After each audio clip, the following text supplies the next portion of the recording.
Bom dia, boa tarde, boa noite. Esta é mais uma edição de Pedro e Cora. Aquele sobre...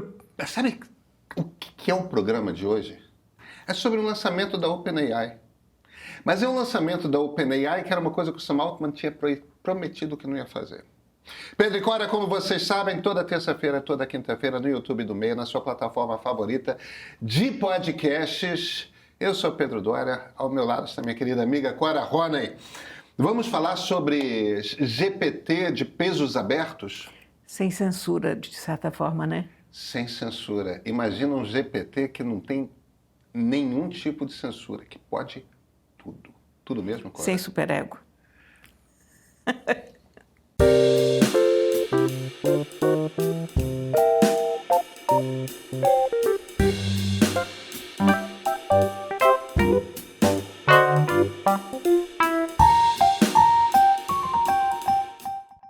Cora, o Sam Altman, CEO da OpenAI, acho que ele já virou um nome mais citado aqui do que Elon Musk, né? Ou que Bill Gates. Acho que sim. Possivelmente. É a celebridade das celebridades. Até porque ele é mais importante hoje do que o Bill Gates e o Elon Musk. Do que Elon Musk, talvez não pelo lado político, né? É verdade. Mas no desenvolvimento de tecnologia... De tecnologia, com certeza. E o Altman anunciou que a OpenAI vai lançar um modelo de peso aberto. E acho que vale a pena a gente explicar o que é o modelo de peso aberto, né? O que são esses pesos abertos. A gente costumava falar muito de software de código aberto, né? Open source. O que é um modelo de open weight? Um modelo de inteligência artificial, ele é treinado, ele é uma caixa preta. Ele não é uma caixa preta porque as empresas que os treinam querem que ele seja uma caixa preta.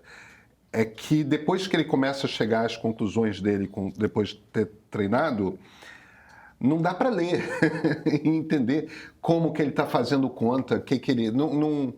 Então não é uma coisa que você... Como ele não é programado, ele é treinado, você não pode soltar um modelo de código aberto, porque não existe código, né? Ou existe, mas é uma coisa que é uma coisa... É gibberish, né? Não tem... Então, o que você pode fazer é soltar um modelo com os pesos abertos. Ou seja,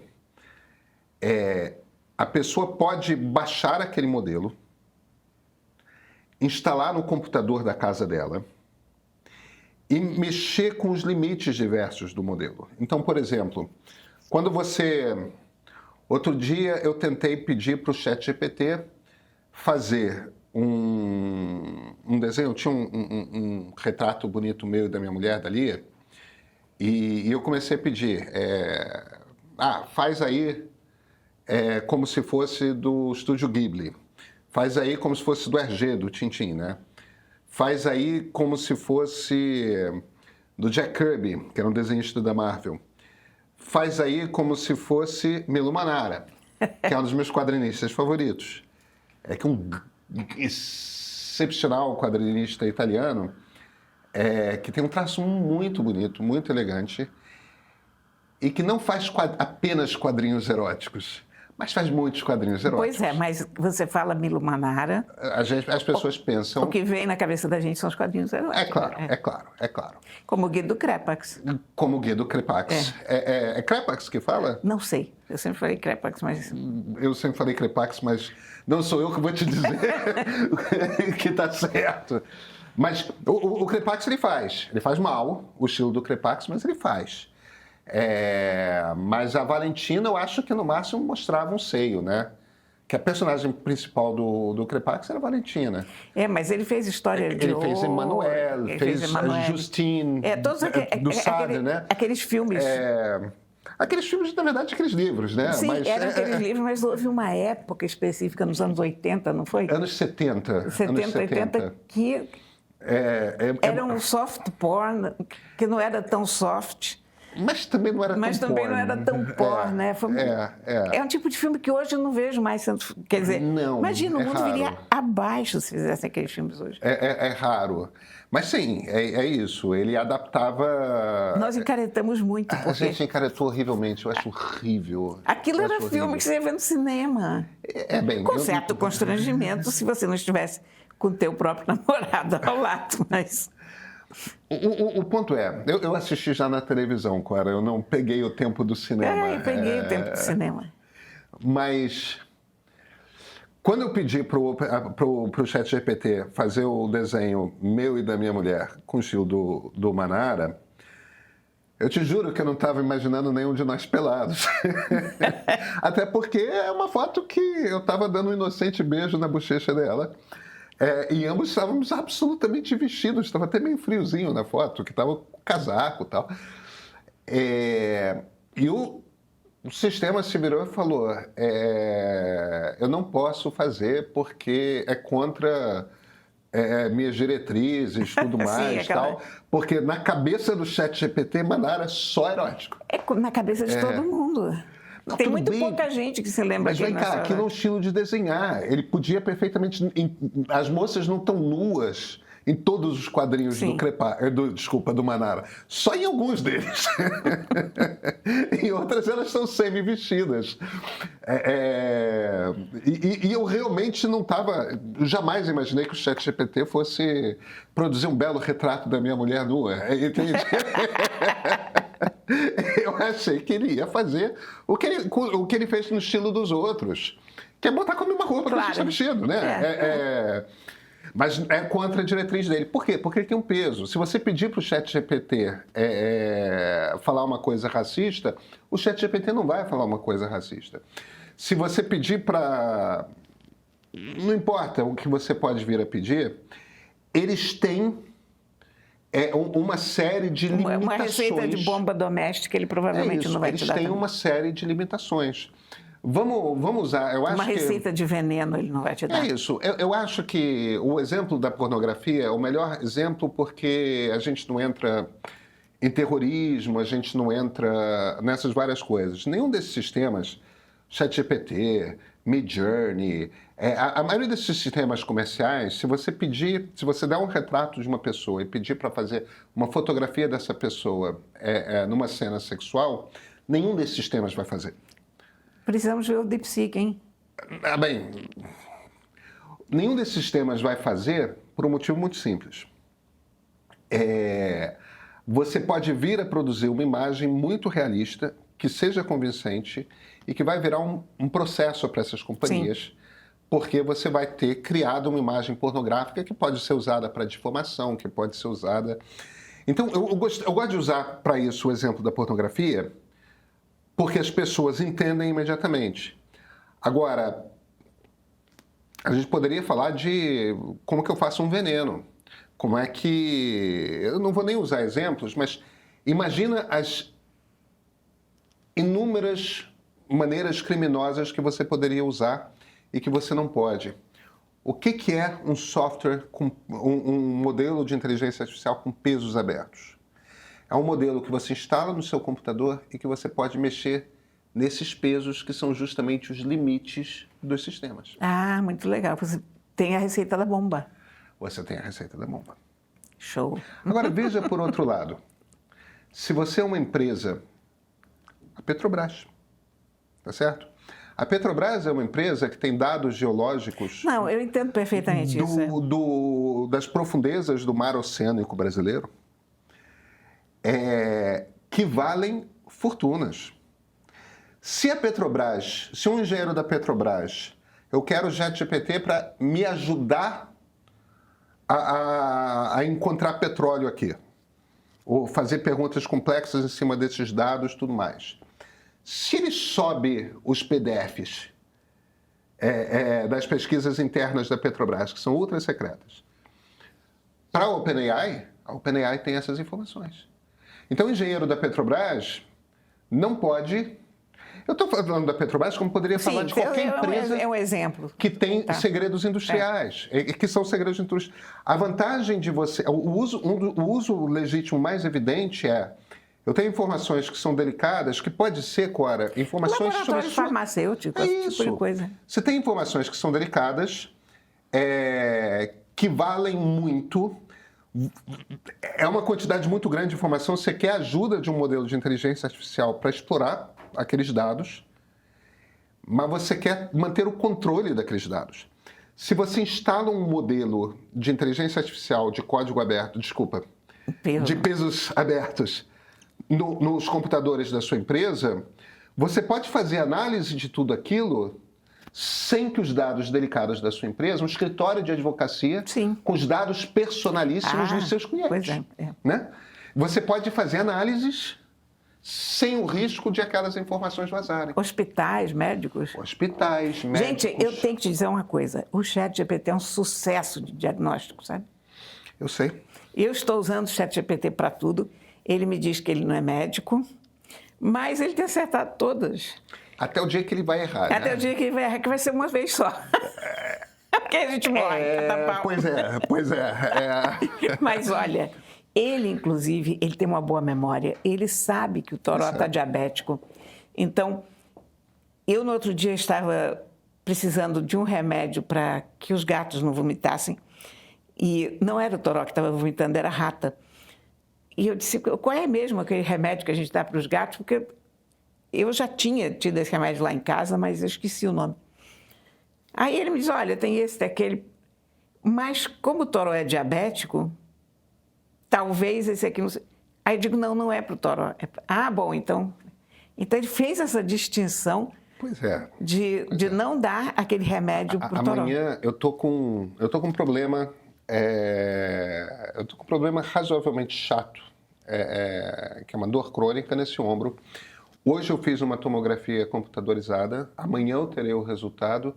Adivinha qual é a primeira coisa que eu vou fazer com essa tomografia? ChatGPT, evidentemente. Tipo, o que você está vendo aqui? Me diz o que é. Mas o ponto é, a gente compreende quais são os problemas que trazem modelos de pesos abertos. A gente compreende quais são as vantagens.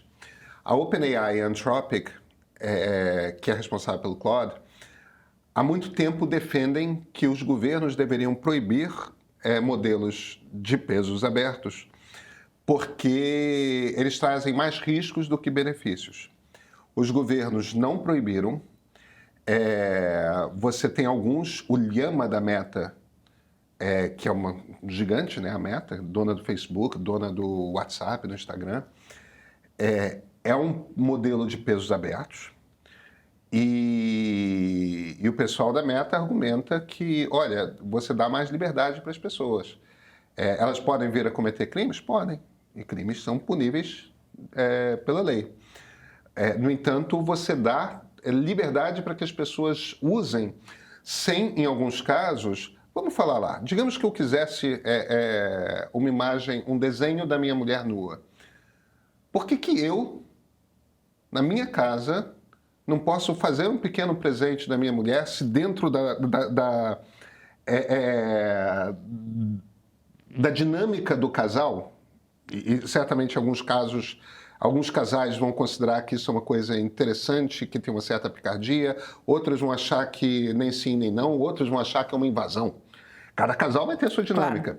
Por que eu não posso fazer as escolhas do que é legítimo ou não para mim, do que é pornográfico ou não para mim? Por que cada ser humano adulto não pode fazer essa escolha? Por que a OpenAI, que toma a decisão de que pode fazer com Milo Manara, não pode fazer Milo Manara, mas pode fazer com RG, entendeu? Ou com Estúdios Ghibli. Por que um não o outro? Então, tem uma coisa ali de permita a adultos escolherem o que pode e o que não pode e tal. Cora, é um debate. É um debate. Ponto já tinha o Llama como modelo de linguagem, já tinha o Stable Diffusion como modelo de imagem, que era um modelo de imagem de pesos abertos. Uma quantidade imensa de designers instalam o Stable Diffusion e usam para fazer toda sorte de ilustrações, inclusive pornografia. Mas não apenas pornografia, é uma coisa de, ainda mais designer que é bom de computador, que tem as manhas, vai ali adaptando para o seu estilo e vai virando uma ferramenta muito pessoal de criação de imagens. Aí veio o DeepSeek chinês, que é de pesos abertos. Você pode baixar o aplicativo, mas você pode instalar no seu computador. E ele é leve o suficiente para rodar num computador bom pessoal. E já vinha essa cobrança da OpenAI desde o lançamento do DeepSeek, que é, vem cá, vocês conseguem treinar um modelo pelo preço que os chineses treinam? E é um pouco a OpenAI reconhecendo, olha, os governos não regularam, está tendo esse mercado aqui, eu quero entrar nesse mercado. Teremos um GPT de pesos abertos que as pessoas poderão instalar no seu computador em algum momento desse ano. Isso é muito interessante. Não é? É. Eu não sei se vai ser um GPT tão bom quanto... Olha, por falar em GPT, eu cada vez fico mais impressionada com o GPT. Porque, É de longe melhor. olha, não, o que ele se adapta a gente é maravilhoso. Porque eu vou te dizer como é a minha relação com ele. Tirando o diagnóstico dos meus gatos, sugestão de remédio, sugestão de receita, problemas de consertos na casa, tudo isso passa por ele. Mas, quando eu termino de escrever, eu jogo a minha coluna nele e peço para ele dar um trato. Porque volta e meia você bota uma palavra repetida, tem uma frase que ficaria melhor de um outro jeito, etc. E ele, no começo, o que ele fazia era limpar o meu estilo das minhas colunas. Desidratava a coluna completamente. Tirava toda a graça e deixava uma coisa insossa. Exatamente. Tirava todas as coisas idiosincráticas, todas as coisas que faziam... Que é o que dá gosto. Que a coluna fosse minha. E eu comecei a falar com ele. Digo, não, tenta manter o meu estilo. E comecei a mandar de volta para ele a coluna como... a forma final da coluna. Você sabe que eu escrevi uma coluna ontem, subi para ele, ele fez 4 modificações. Pequenas, uma palavra repetida que ele achou, 2 vírgulas, um negócio que ele implica um pouco ainda com as minhas frases muito compridas. Então ele sugeriu um pouco e ele tinha razão. Eu até obedeci ele. Então isso é impressionante, porque ele já sabe o que é um texto meu. Se eu mando ele escrever com texto meu, ele ainda não escreve com o meu texto, mas ele já está respeitando o meu texto no sentido de saber o que eu estou querendo que ele observe, sabe? Para que eu preciso dele. Eu vou começar a usar isso com meus textos. É engraçado. Eu uso tanto o ChatGPT, eu nunca peço para ele... Mas é excelente para isso. Não, claro que é. Mas justamente porque eu tive 1 ou 2 experiências em que ele mexia de forma tão horrorosa no texto, mas eu nunca parei para ensinar. Se você tiver um pouco de paciência, ele acaba sendo uma ferramenta muito útil, porque ele pega aquele tipo de erro que a gente já está tão cansado que a gente deixa passar. Não, claro. Quando você termina de escrever, você... É aquela diferença entre você mandar o texto de noite e mandar de manhã, que você de manhã pegaria, mas de noite você não pega, aquelas coisas erradas, e ele pega. Não, maravilha. Eu vou testar. Eu tenho passado sempre por ele, sempre. Eu vou testar. Cora, tem livro? Olha aqui. Vai ser a 3ª ou 4ª vez seguida que eu digo nesse programa que este é um dos melhores livros que eu li nessa temporada. Mas que a gente está numa temporada maravilhosa. Tá bom. De excelentes lançamentos. Esse livro aqui se chama Cadelas de Aluguel. Foi escrito por uma moça chamada Dália de Lacerda, traduzido pela Marina Wakil, edição muito caprichada da DBA. Olha aqui. Dália de Lacerda. Dália de Lacerda. Entendi. Não é Lacerda, é Lacerda. Que é exatamente o que o nome deve significar. É que eu nunca tinha pensado em Lacerda como Lacerda. Pois é. Mas olha... É espanhola, argentina? Ela é mexicana. Mexicana. Isso aqui é um livro de violência, de pessoas violentas, gente de cartel. Só que são mulheres. É sempre desconfiei. Maravilhoso. São umas pessoas horríveis, assassinas. Olha, tudo que você quiser de gente horrível, má. É um clássico da literatura de cartel mexicana, que é uma coisa que a gente está bastante acostumado a ler, que como no Brasil, né, a gente tem Tem muita série sobre a violência. No México, eles têm muita arte, muita literatura em cima do problema dos cartéis e da violência. Só que tem esse twist, que são as mulheres. Interessante. É muito bom. E são histórias diferentes, mas eventualmente interligadas. Você tem um conto... É um livro de contos? É um livro de contos. Ela é uma grande contista. E nesses contos, as personagens se repetem. Então, por exemplo, você tem um conto com uma personagem que está arrasada porque o marido da melhor amiga dela matou a amiga, um caso de feminicídio. E mais para frente você tem essa amiga que foi assassinada, contando a sua história. Enfim, você só percebe que é o mesmo caso, porque você já leu o conto anterior, mas são histórias completamente distintas. E tem mulheres que já chegaram ricas, tem mulheres que saíram da miséria e não tinham outro caminho a não ser a violência. Tem casos pequenos, tem casos em que elas ficam em verdadeiros quartéis dos narcotraficantes, coisas sérias. É ótimo, é muito Tarantino, viu? É muito sangue. Corpos esquartejados. Talvez mais Roberto Rodrigues do que Tarantino, mas... É isso. Boa. Mas, olha, é show, sabe? É muito, muito bom. Eu nunca tinha ouvido falar nela. E a gente está descobrindo muita gente nova também, né? Tem chegado muitas escritoras de quem a gente não tinha ouvido falar. Essa moça eu não tinha ouvido falar. E eu achei ótimo, ótimo, ótimo. É uma coisa tipo o romance policial, whodunit, ou não? É uma coisa mais das relações humanas? É uma coisa de relações humanas. É a clássica literatura de facção criminosa, literatura de crime. Crime, não quem matou. É assassino confessa, digamos, né? Conversa com os monstros, se você quiser. Aí tem uma que é terrivelmente evangélica, por exemplo. Como isso vai acontecer? E o desfecho do conto da terrivelmente evangélica é terrível. Que coisa. Que eu não vou dar spoiler, porque eu quero que vocês leiam. E isso aqui seria um spoiler mesmo, sabe? Porque você vai lendo da evangélica e olha a fidelidade com que ela faz esse texto. E é como a tradução está boa.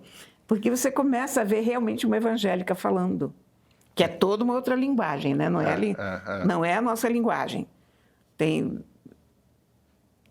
todos os vícios do evangelismo lá. Mas, olha, muito, muito bom. Que interessante. Muito bom. Interessante. A Bia vive me pedindo Page Turners, a minha filha. Ela gosta daqueles livros que você lê de uma ponta a outra e não consegue dormir enquanto não acaba de ler. Esse é um page turner. Page turner. Apesar de ser livro de conto, porque livro de conto não costuma ser page turner. Não, eles acabam rápido. Porque você leu um conto, você pode perfeitamente fechar o livro e esperar para ler de manhã ou outro, né? Mas não. O page turner, em geral, cada capítulo termina com alguém pendurado no penhasco. Exatamente. Né? Exatamente. O famoso cliffhanger. É aquele livro que não te deixa dormir, mas esse aqui não te deixa dormir, porque você começa a querer ler mais um conto, porque é tão bom. Que legal. E muito diferente, muito original. Legal. E é uma boa dica para alguém que queira coisas de leitura rápida, né? Sim. Porque tem os contos. E tem conto grande, tem conto pequeno. Maravilha. É totalmente perfeito para carregar na bolsa ou no Kindle, se você quiser. É isso. Para um dia de trabalho que você vai ter que passar tempo no... Eu estou vendo que você está com o seu cubo aí em cima da mesa e ainda vou querer uma resenha, hein? Sim! Isso aqui, nós vamos falar disso aqui um dia. Calma, daqui uma semana. Maravilha. Talvez. Porque eu recém recebi e ainda estou muito crua no uso dele, mas ele é o Kobo colorido, é o Libra Color, e eu comprei com a canetinha. Ele tem uma canetinha. E você pode sublinhar as coisas com a canetinha, escrever e apagar. Quando você vira, essa borrachinha apaga. Muito interessante. Eu estou achando ele bonitinho, estou achando ele muito bom de manusear, mas ainda acho que a distribuição da mancha gráfica, digamos assim, no Kindle é melhor. Mas tudo isso fica para um próximo capítulo. Cora, nos vemos na quinta? Sim. Então até quinta-feira. Aí, dica de ouro para você que não perde um filme que te põe para refletir e descobrir novos pontos de vista. Woodstock. 3 dias que definiram uma geração, contados por quem fez esse festival acontecer. Os seus produtores. Espere depoimentos de quem viveu intensamente esse momento, com todos os seus percalços, desafios e curiosidades. É para não piscar o olho.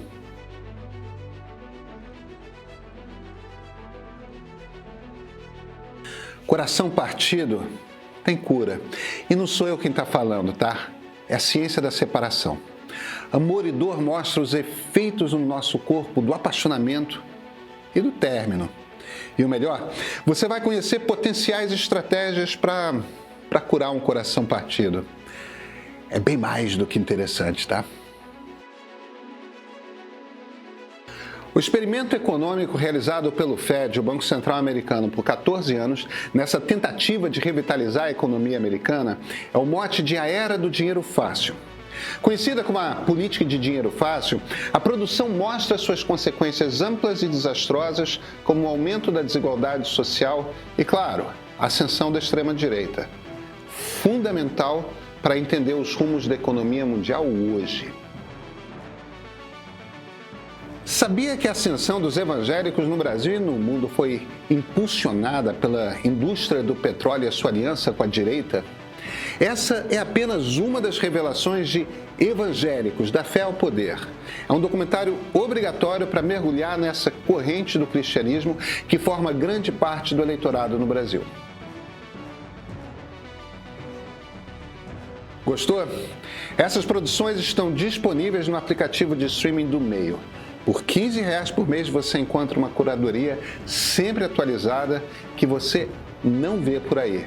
E ó, o cancelamento pode ser feito a qualquer momento e é fácil. Vem para o Meio Premium.